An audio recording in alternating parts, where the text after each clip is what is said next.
Welcome, everyone. This is our third Gathas in practice. We're learning and iterating based on your feedback and your participation. Thank you so much.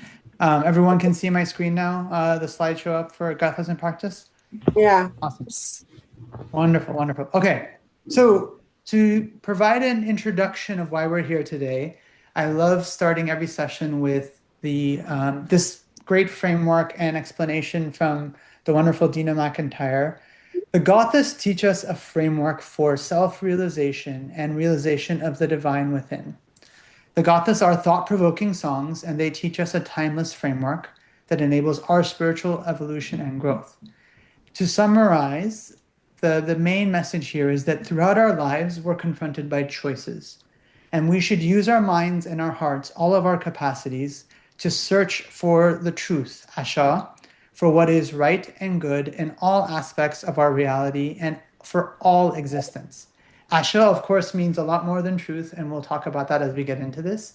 So I want you to keep that in mind because Asha is a multifaceted meaning. The idea, though, is that we choose it. We choose Asha with each thought, with each word, and each action by engaging the world, not rejecting it, thereby perfecting our world and ourselves until we become one with the divine, until we become part of the endless lights, a beautiful metaphor that Zarathushtra that we have in later texts, actually. So for today, plan is that we're going to talk about Gathas Song 3, Yasna 30. I'll read a few select verses to cover the gist and share some of my reflections and research. This is meant simply as a thought catalyst, not a lecturer or not a lecture. That'll be about 10 minutes to get us started. Then from there, we're going to break out into smaller groups to reflect privately and discuss our own experiences. Since this is about Gathas in practice, we leverage our good mind. And based on feedback from the group, which we really appreciate, we're not going to record anything in the breakout room, and we're just going to have one larger period of time so you can discuss all the concepts of the song together in that breakout room. Then we'll reconvene, come back to our larger group here, and discuss the overall song together in a larger setting. And this way, folks are clear on what they want to share in a larger setting. This is what we'll have the recording back on. And depending on the amount of discussion the group has, we'll spend about 25 to 40 minutes there. And the goal here is just to learn from each other and grow from each other's intrinsic wisdom. There is no right or wrong. There's no wrong perspectives to be presented here. And the idea is that you don't need any prior knowledge. This isn't about a lecture on Zoroastrianism. This is about how do we apply it in our daily lives. And that's what we want to focus on. We will have these discussions monthly. We'll plan to cover all the songs. So there's 17 songs in total. And you can always view the recordings on our website at www.amzsociety.org. Does that sound good to everyone? All right. Yes. Great. All right, I'm going to move on to the next slide. So now we're going to just talk three themes and go into the major three themes of Yasna 30. So the first theme is on the birth of individual conscious choice. And there's two verses here, Yasna 30.2 and Yasna 30.3. And in these verses, Zarathustra says, "Listen with your ears to what is best. Observe attentively with clear understanding. Choose with discernment, person by person, before the great undertaking." The word here is yengho. I wanted to point that out in case folks want to learn more about that word. It's a somewhat, multiple meanings in the Avestan. And this is also, you would be attentive to make it known to him.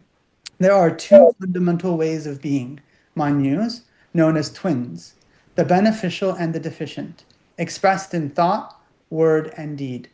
Of these, those who understand well choose rightly, those who lack understanding do not. So from digging into this, I actually dug in and looked at probably a variety of translations, which is why I mentioned some of the words. And we don't want to get into linguistics here at all, but more practice of meaning. There's a lot of depth in these verses. But the major reflection I came about is that wisdom begins with individual and conscious choice. So each person must reflect clearly and choose for themselves between the beneficial way of being and its deficient counterpart, in thought, word, and deed. And these are not binary states. These are kind of more like moral vectors. So are you going towards the light? Are you going towards what is ideal and the best existence? Or are you going away from it? And then the idea is these are kind of ways of being, not spirits, as often might be translated. And this is a huge innovative awakening, both from 4,000 years ago, but even today, honestly, in our societal norms, which people are more often expected to obey family, clan, tribe, nation, priests, or rulers. This is still going on, right? So here's a major, major change where Zarathustra says, hey, each of us need to think for ourselves. So that's theme 1.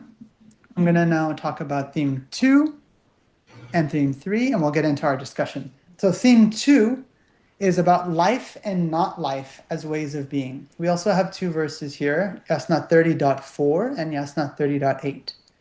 And in here, Zarathustra says, when the 2 fundamental ways of being, mind use again, first came together, they brought about life and not life. In the end, for those embodying untruth, druj, there is what is most harmful and deficient. And for the one embodying truth, asha, the best understanding. And then in 30.8, he says, and when the consequences of their harmful ways of acting come back to them, then, O Mazda, inner mastery, or kshatra, which is a kind of a dominion, a control or awareness of ourselves, becomes possible for them through good understanding. O Ahura, learning comes to those who hand untruth into the hands of truth. Asha. So reflections here for us to think about is life and not life are ways of living shaped by one's inner orientation. It's essentially about growth, expansion, and flourishing versus constraint and frustration. So embodying truth brings vitality, life, growth, and coherence. Embodying untruth leads to stagnation and fragmentation, not life, as we were just talking about.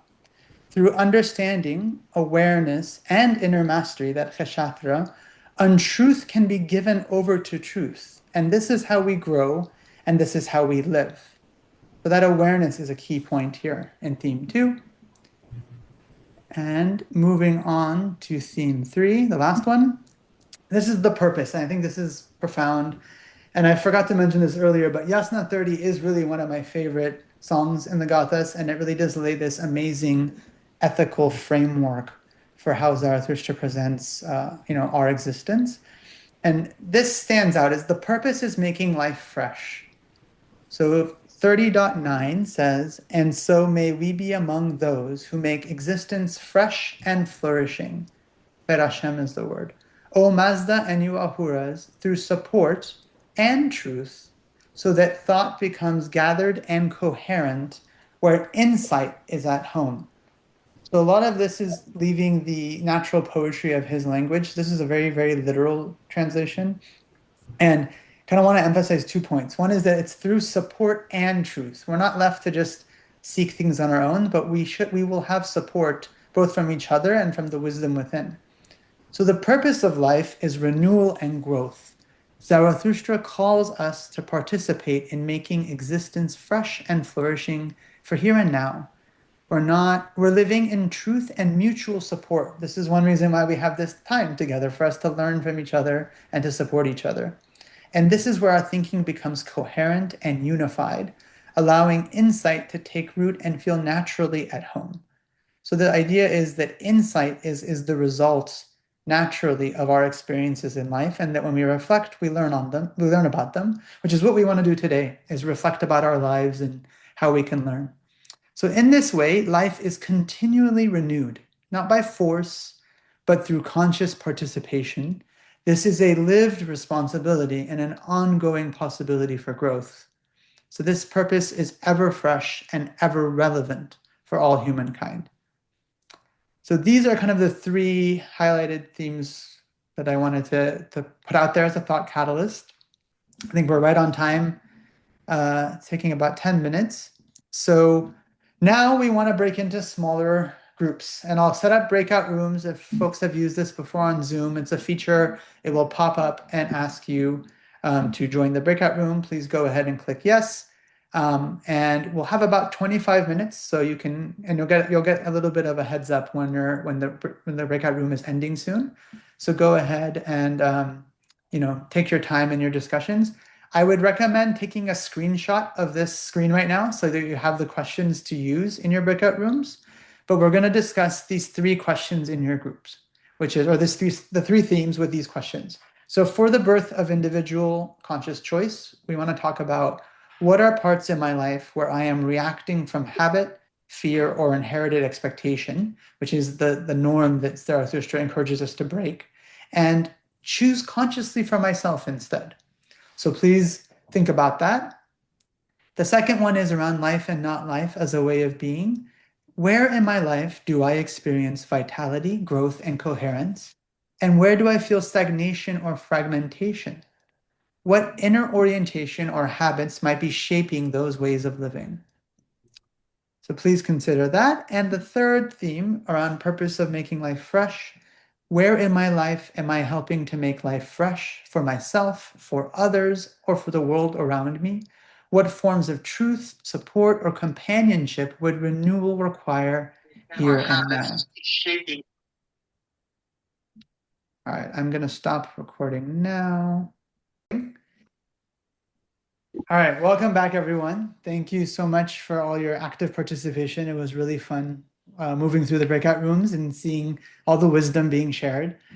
Um, I just kind of wanted to anchor our conversation on what I view as kind of the summary of Yasna 30, and then maybe talk through our questions together again as a larger group now, knowing that we are now recording as well, and everyone is comfortable sharing whatever they would like to for a larger setting. But in summary, I feel that Yasna 30 really presents an innovative and powerful vision for life. It's essentially an ethical vision that life is shaped by conscious choice, and that human beings are invited to discern between two fundamental ways of being, one that is more expansive and life-giving, and the other that is constricting and more harmful.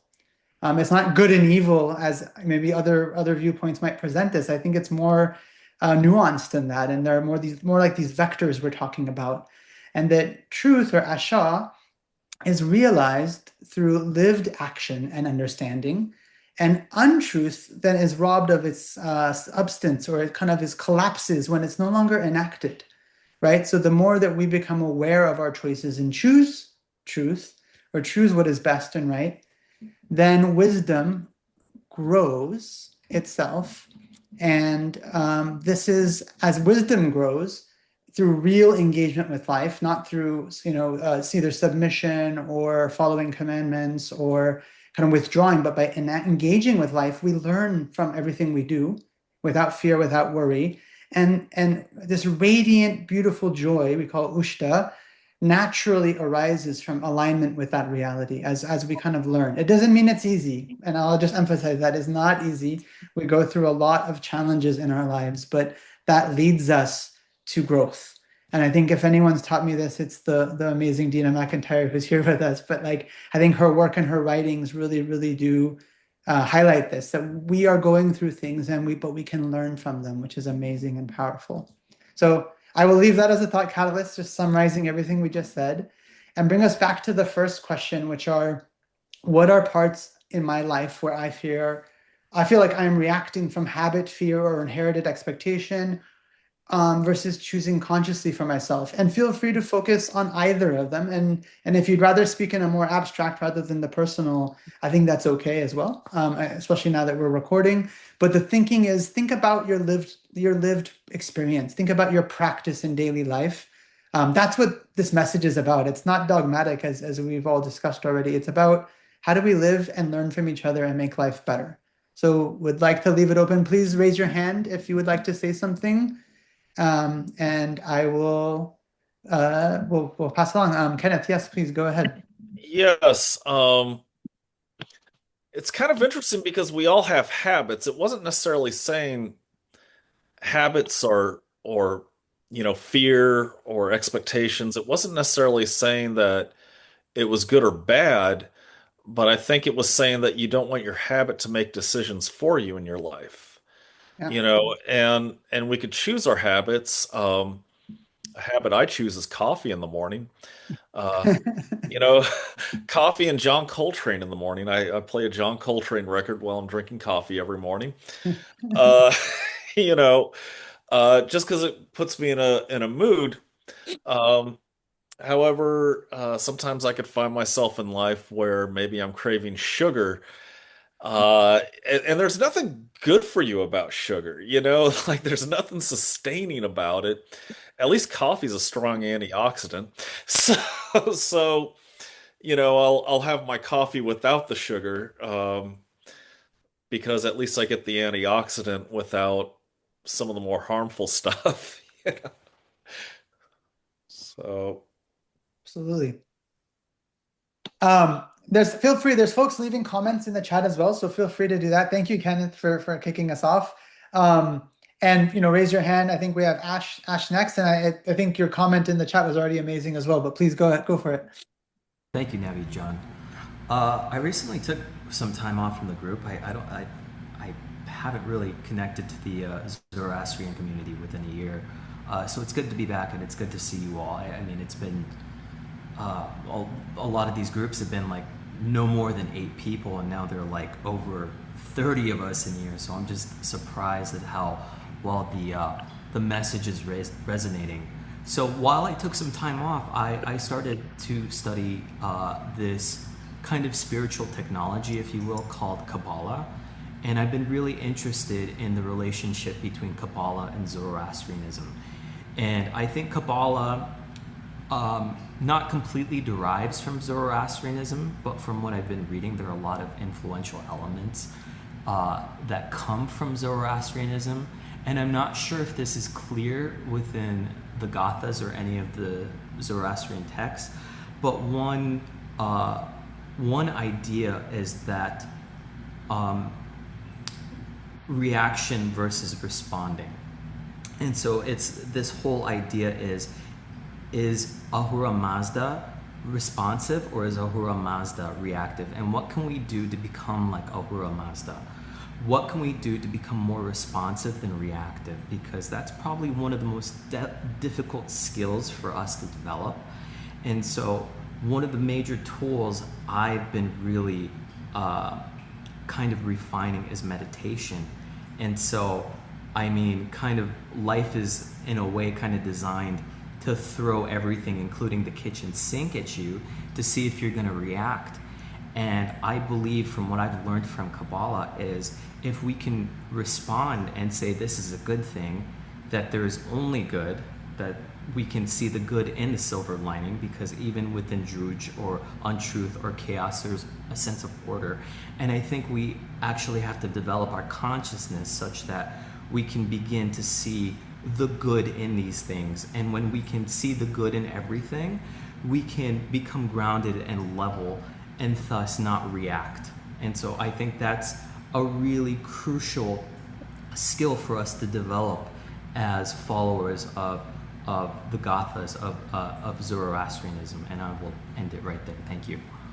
Thank you, Ash. That's really insightful. And I think just adding that to what Kenneth was just saying, I think the two go hand in hand. That the problem isn't about good or bad or something, kind of seeing even necessarily the good in everything, but to be intentional, right? Like not letting your habits drive you, not letting yourself do just anything. And when I look through those verses, that was the big reflection. It's like the word Zarathustra uses is real actions. He doesn't even say true. It sometimes gets translated as truthful actions, but it's real actions. Like meaning when you do things for real, and you are then genuine and aware and conscious of them, then you can learn from whatever comes from it next.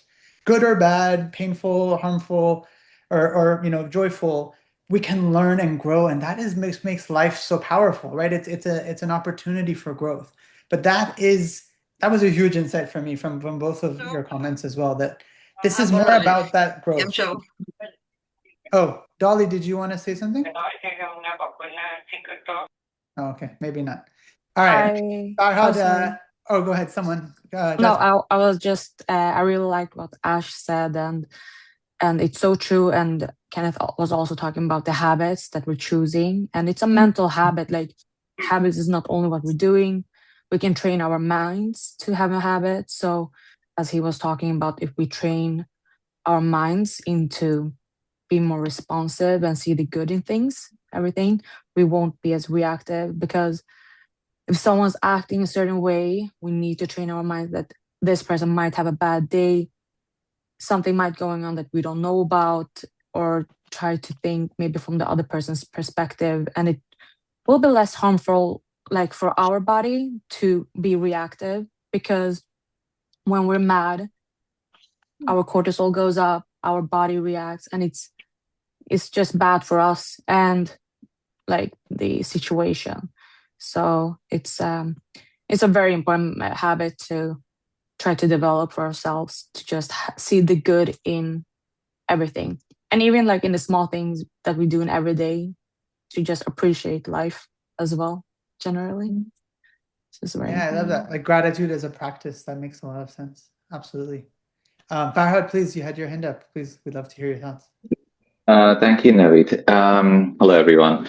I actually really liked what you started off with, and I think started putting all of us on a journey on this conversation in this group. I wanted to talk about a couple of concepts over here.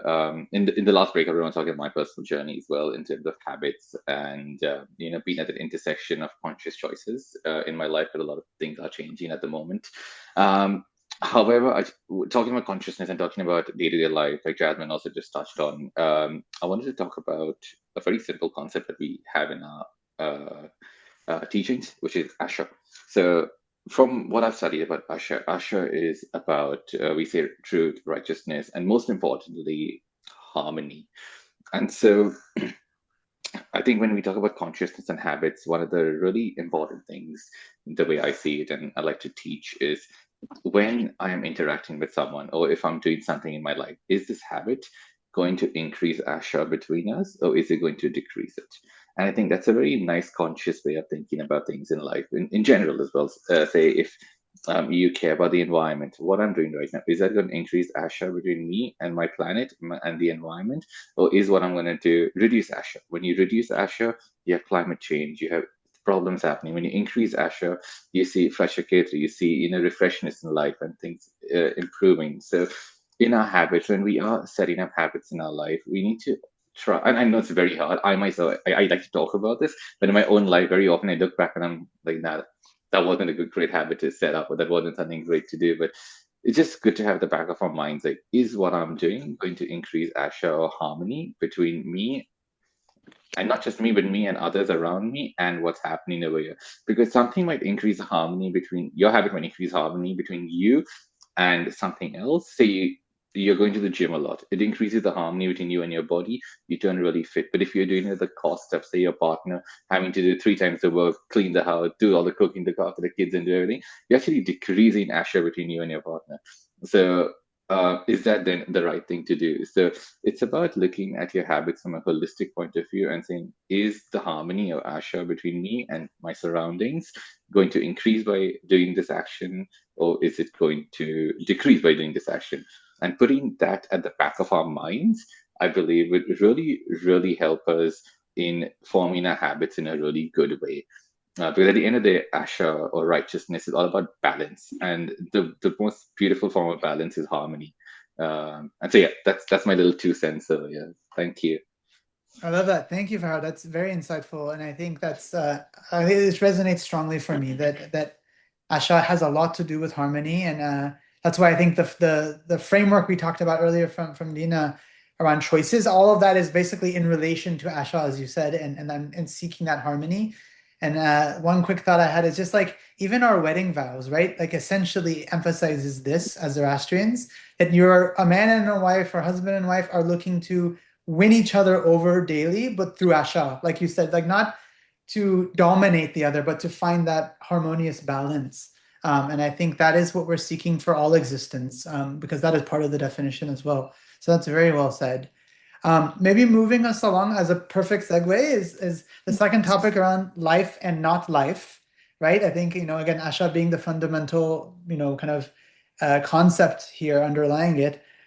What do folks think about in the larger group setting here around where do we experience vitality, growth, coherence, and where do we experience stagnation or fragmentation? And what do we think? Again, this is all about awareness and consciousness. I think there's a reason Zarathustra calls this Dana Vangui, meaning good consciousness or like awareness, essentially.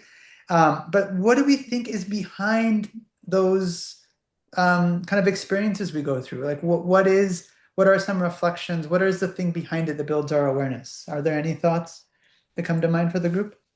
Yes, Kenneth, please. Yeah, like I think a lot of times the ultimate stagnation is when we're in a state of boredom. Um, and the Yeah. truth is, uh, boredom really, it doesn't have to be an option in your life. There's always something to do. But I've noticed it's kind of like when I get myself in a state of boredom, the mind kind of wanders into all these kinds of crazy places, and not every thought is true. So it can kind of lead to, you know, um, they're not present thoughts. So, uh, but I find that, I'm making the most progress in my life when I basically like avoid boredom and think, okay, what can I do right now? What would be productive right now? Oh, my house needs cleaning. Um, and I'm being kind of a hypocrite right now because I don't always have the cleanest apartment, but it does reflect how clear your mind is, and uh, you'll notice how, some of the smaller things like keeping your house clean really affect your everyday life and your progress in everyday life. So it affects how you perform at work, all that stuff. So Absolutely, yeah. I think there's a profound impact on the environment we choose to kind of have around us. RJ, please, yes, I'd love to hear your thoughts. Oh, absolutely. Yeah, I think what Kenneth said is absolutely perfect, perfectly said. And I really do think it is the idle mind when there's really no recognition to your own power as an individual to make choice. A lot of us live through life on autopilot. We really don't allow ourselves to make um, radical, I don't want to say radical, but choices that can really define the outcomes of our livelihoods, or better yet, we can't seem to really have the sense of the sense of power when you're constantly under the influence of these external factors of fear, other people's opinions, and even your own bad habits. So I really think it comes down to the idea that we really, as a people, have to really have that self mastery of really going through life and having that ability to make choice on our own regards. Because without our own very choice to persevere in life, we're not living for ourselves, and more importantly, we're not living for Ahura Mazda. Mazda created us to be his co-workers. We're the Ashavans. We are individuals who are here to, bring happiness and bring change to our very existence. And I remember Miss Dina mentioned before, we are the joyful religion. Our whole existence is to bring joy. We're not here just to be a backdrop and allow the world and those around us just to simply dictate, even for the lives of others, but we should also be an inspiration to others to say that no, you too have the power to make change and bring about choice. Your life is not meant to be miserable. You're not here to just be on a rock hoping that someone's going to come save you in the near future. We all have it within ourselves to be the creative architects of our own life, but it's not for a selfish sense of or personal gain. It's the fact that everything around us needs harmony. As Mr. Farhad was saying, we as human beings, we are God's children, and by His children, we are here for the sake of bringing harmony. Harmony is our very purpose. It's to see that everybody thrives, everything succeeds, everything is in a state of purity and thriving. It's that concept of Frashogard, that making things new and fresh. And so I really do think that the greatest self-mastery for us as a people is to really learn to be dynamic in your choices. Don't let fear, habits, even what other people think, decide for you because every day we go about not making choices on your own regard, the world suffers because each and every one of us has in us the ability to make greater change every day. Some of us may be in positions that are better than others, but just knowing that you have the power in your now to make change for others, you can do so much good. And so that's why it's very paramount that we all use our gifts and talents and even have self-mastery to ensure that this world recognizes Asha. Yeah, that resonates a lot, RJ. Thank you so much. I think that's why like the word kshatra really does gets used so much as like as inner mastery or kind of awareness of kind of control of what we are doing, right? And again, consciously doing that, and then that is an infinite amount of growth in its own right, right? So, thank you so much for sharing those insights. I think we had Frank and then Armayata next. Please, Frank, go ahead. Actually, I a lot of what I was going to say was kind of already said, but I guess I want to revert back to the whole like boredom uh topic. Is I think I've used boredom as a judge of how much actually I overwork myself because sometimes, like, as you know personally, I mean, I do a lot of stuff in my world of historical research and education and all this, and I'm a go, go, go, go, go, go, go. And sometimes, like, when I take that break, when I relax, I get bored. And I start have to wonder, am I getting bored because I'm understimulated or because I feel like I have to constantly be doing something? Yeah. And I've learned to use that as a sign of like I need to readdress sometimes. Am I burning myself out? Am I overworking myself? And I need to keep that balance of taking care of myself and and but still continuing to push on my mission and my goals. Because if I'm not taking care of myself, then I can't educate others. I can't help others. I can't make the choices to continue to be an educator when my body is going to make that choice for me to break down. So I have to just really regulate and see where this idea of boredom is coming from. I'm not sure if that makes sense, but I was trying to fit it into that concept of boredom.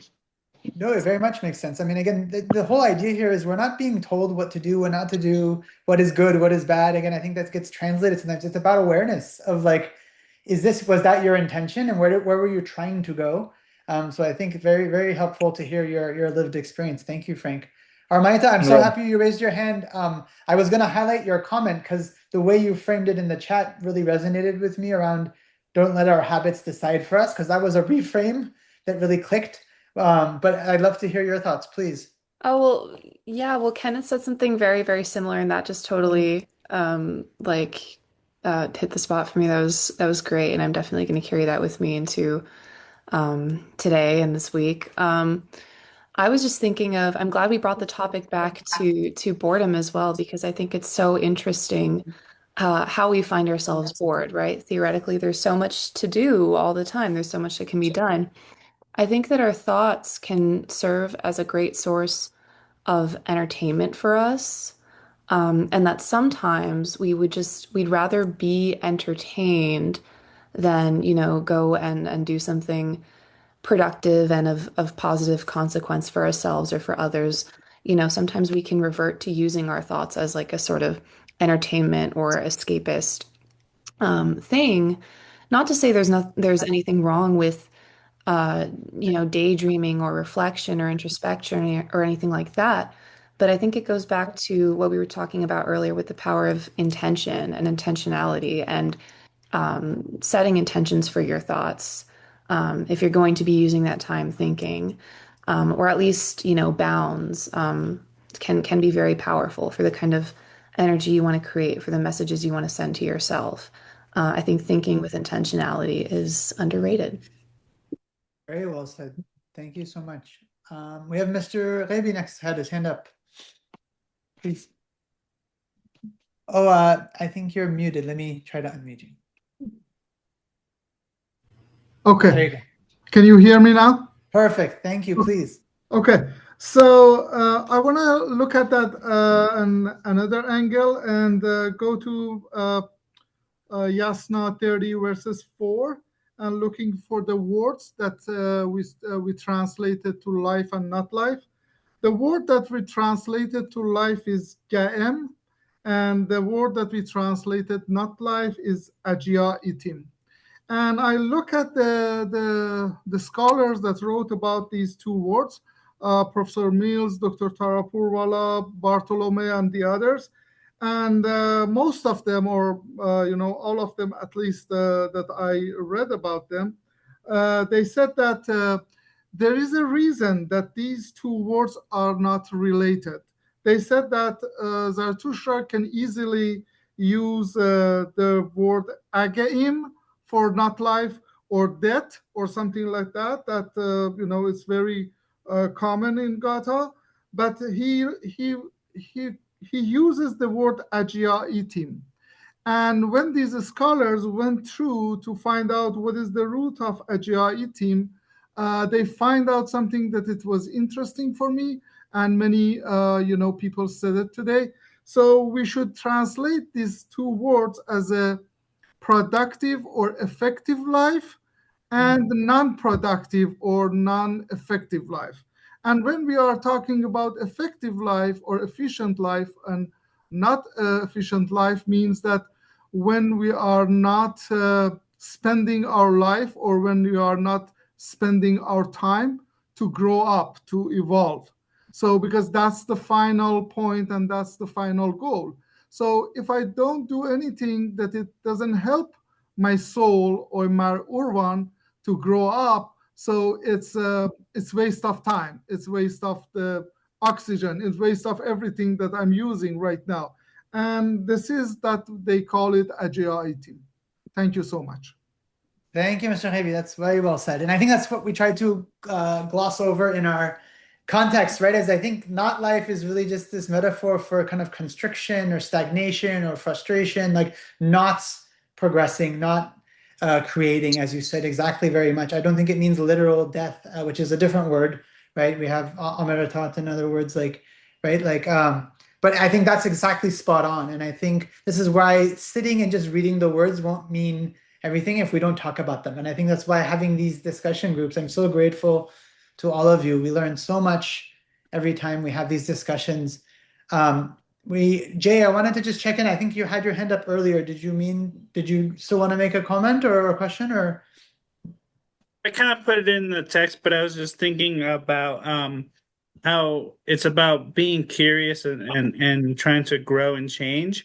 And also something that I've discovered for myself is about being emotionally intelligent about it and self-reflecting and how those changes make you feel, and not judging it, but but looking at it for the facts and what they are. And that was all. But it's very, no, I love the comment. Actually, I saw that as well. I think the healthy curiosity, and again, this is a huge part of, I think, our philosophy, is to be curious and want to learn and grow, and even when something's hard. So I think that's very spot on. I know we're coming up on our time, but we have a few other great comments, so I'll just kind of throw this out there and then go to RJ. And we haven't heard from Dolat. Maybe Dolat will start with her, and then we'll go back to RJ and Kenneth. We'd love to hear your thoughts too. And then, but yeah, the last question, just to remind ourselves, is around the purpose of making life fresh, which is perfectly aligned with what Mr. Rebi was saying. Like, if we are working to make life fresh, you're either going towards that or not towards that. So what do we think about ways that we can make our life fresh, and starting with ourselves, but then knowing about radiating that outwards to others, to the world around us, and what forms of truth, support, companionship would that require, right? We need to work. I think our religion, our philosophy is one of cooperation, is one of working together, not of isolation. So I think just throwing those out there, and would love to hear, maybe we start with Dolat. John, please go ahead, and then we'll go to RJ and Kenneth next, please. Hi, everyone. Thank you for the opportunity. I guess one thing that I'm aware of, and it's been very I guess helpful is that we can have. To me, I can have a lot of ideas and good ones too. But as long as I'm running the show, as long as my ego is deciding what feels good, what doesn't, I'm kind of in dangerous territory. And for me, also, what's really essential throughout Gataha is that Vohuman goes along all the time with Asha almost. Like, and forgive me, I can't, I'm not a Gata quoter in that way, but I always see Vohuman going hand in hand with Asha. And so, and connecting to the good mind. Um, I love the verse, and I know this is not what we're discussing right now, but 35:14, 35:15, which talks about meditation. And Zarathustra says, I realize you through Vahuman. So I cannot realize Asha. I mean, Asha is always there. It's all, whether I'm aware of it or not, it's there. Whatever choice I make, I go with Asha. And it's when I become conscious of it, is then I can realize, is this something that is turuj? It's taking away my peace, or is this something that is aligned and it's in harmony with peace? And peace and comfort are very different as I'm getting older and wiser. I realize discomfort has a lot to do with actually being aligned and just being able to tolerate the discomfort. So I just wanted to also bring a kind of, to me, my mind as I was listening, to really connect to the idea that I alone in my personal self, I'm without being aligned and connected to Vahuman, it can actually be quite misguided. And I have to be reminded of that constantly. Very well said. 100% agree. And I feel like that's why, Vahumana is essentially the comprehension, like you said, or the awareness. And I think we spent so much time talking about awareness. So I think that's very, very spot on. Thank you. RJ, please go ahead. Go Mm, ahead. mm. Yeah, well, everything's beautifully said. And actually, this last question of yours really ties beautifully with Mr.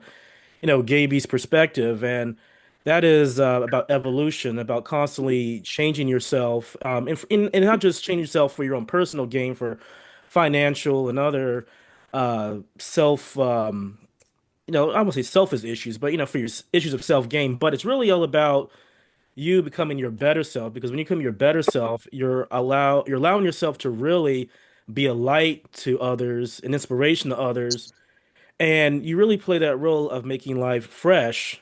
And being a Zoroastrian really has really restored my purpose in life. It really has told me that you are here in this world to uplift, make life around you better. You are to again be a light. You're here to ensure that everyone around you is in harmony with that radiant happiness we talk so much about, which is Ushta. It's also taught me that righteousness is the best good, and it brings happiness. So if you're righteous in any given moment, you're bringing about good, because we live in our lives for many years thinking that we have to always do things if there's some sort of self-gain.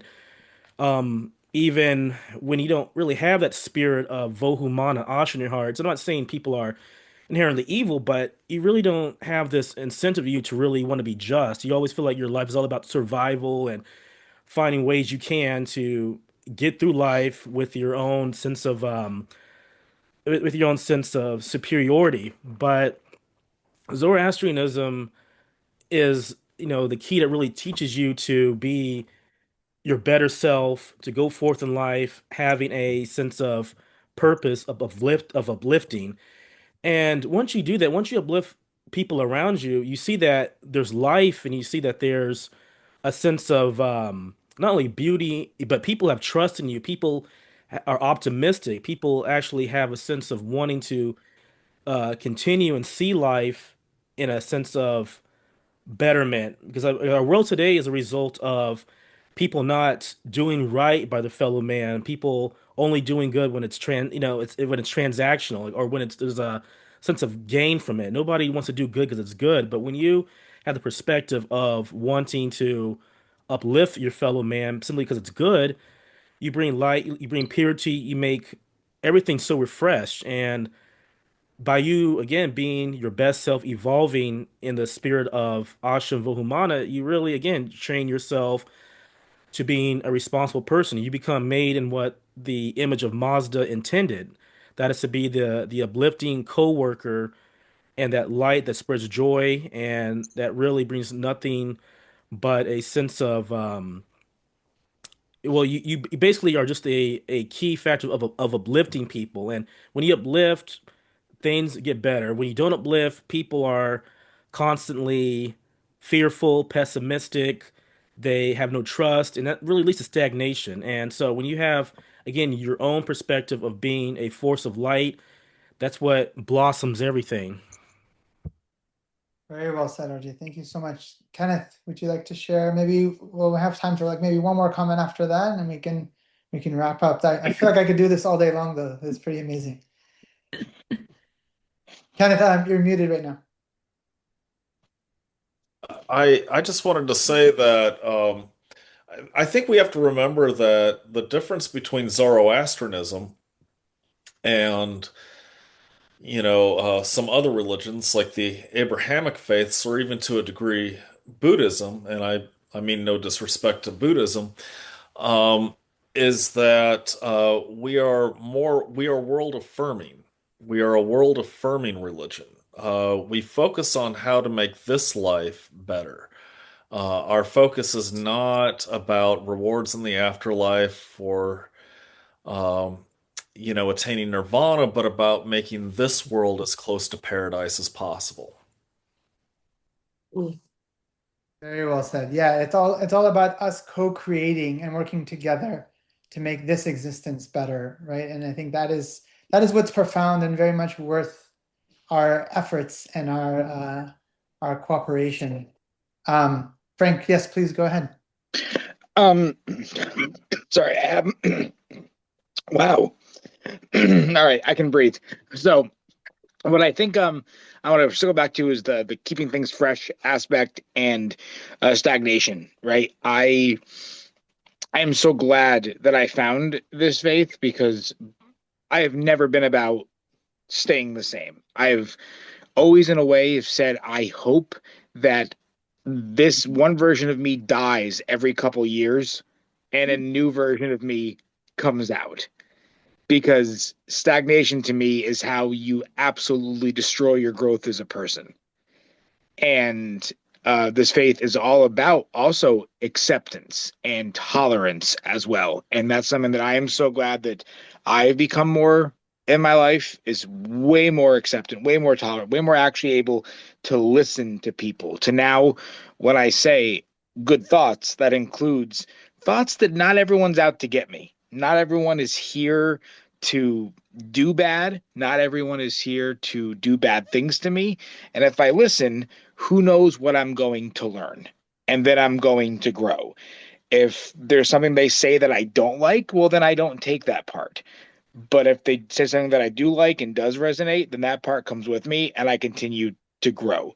So the ideas of being a little bit more akin to tolerance and acceptance and just to listen, that's something that I think is a really important takeaway from this faith.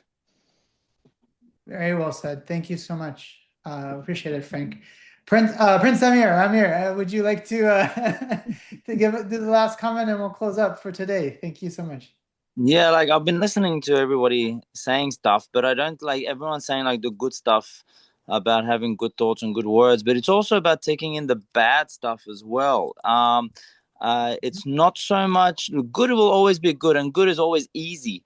But it's the bad that I believe that makes you more challenging yourself. Like you've got to go like I believe Armitas said discomfort. Discomfort is what makes you grow as a human being.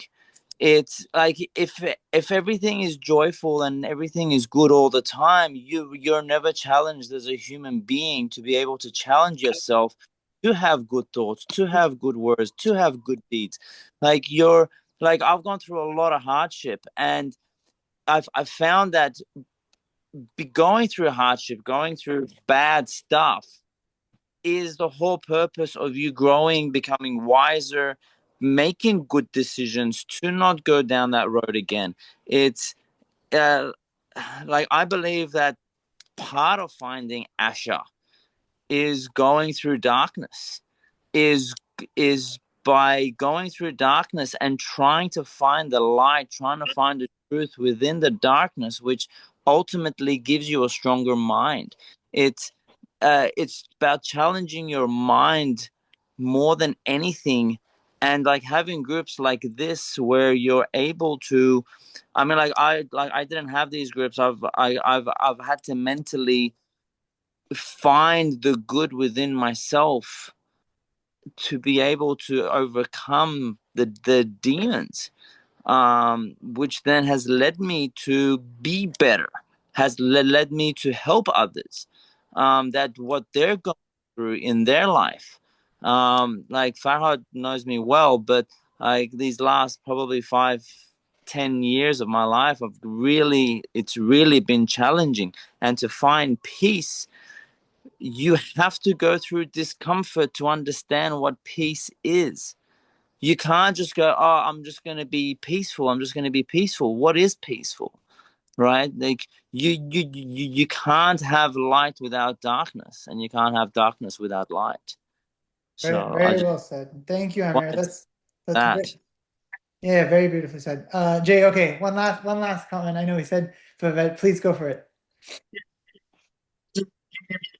What Prince said, and I think, and maybe I misread this, but I thought that Ahura Mazda said that there's a uncorruptible good in everything. So, in all of us, that's how evil will never win, because there's always that little bit of good. And so, like what Prince was saying was, I feel like for us to understand all that the good, we have to kind of delve into a little bit of what the bad is, that and we have to experience it to really, in our minds, understand it. Absolutely. Yeah, thank you so much. I think, these comments are all spot on and reminds me a lot of what Dolet said, so I appreciated her. I mean, she's spot on in the sense that we have to have the awareness, right, and comprehension of Asha is always there. It's already, that is the ideal existence, but it's our awareness that is growing. It's our ability to be aware and enact it and live it, and that discomfort that we feel, that's feedback, right? There's joy and there's discomfort, and they give us feedback on, and as long as we're aware and we're listening and reflecting and working together, we continue learning. And that speaks back to the idea of freshness or stagnation, right? Growth, expansion versus constriction and kind of fragmentation. And I mean, this has been wonderful. Thank you all. My favorite way to end the weekend is, talking through this all with you. So thank you so much. Everything will be on our website, and we have Instagram and Facebook as well for folks who want to follow that. But please check out www.amzsociety.org. And thank you all for joining and sharing your wisdom with us. This was wonderful. Thank you. Thank you, Nevi. Thank you. Thank you, so Artemis, much. for the invitation. Thank you so much. Yeah, thank you, Bye. everybody. Love your